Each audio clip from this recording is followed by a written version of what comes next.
Hello guys, welcome back sa YouTube channel natin. For today's vlog, mangunguha tayo ng bunga ng kaimito.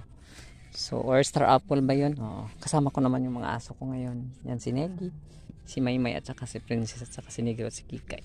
Ayan guys, may baka tayo nakikita dito ngayon. Ayan, so baka habulin tayo. Hello baka! Huwag ba kong habulin ha?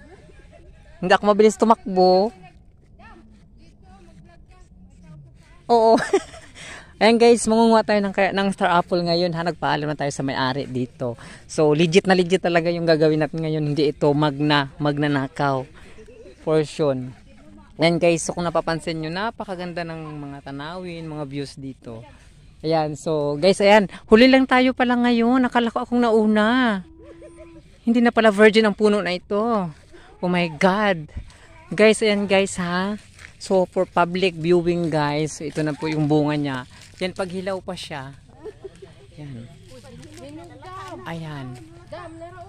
Pag hinog na siya guys, ang gagawin nyo kung paano pa hinugin, ilagay nyo sa gasol para maluto. Yan, ganyan ang gagawin nyo ha. It's a joke. Asan na yung mga hinog? Nalata na. Yan guys, actually pag hinog na pala siya, ito yung itsura niya. Oh, yan oh. Yan, virgin na virgin parang ako. Sarap-sarap kainin. Ayan. Guys, oh, magatas-gatas siya. Sarap lagyan ng gatas. Gatas, tapos lagyan ng ano pa bang kailangan ilagay dito para mas masarap siya. So, ayan guys, manguha tayo ha.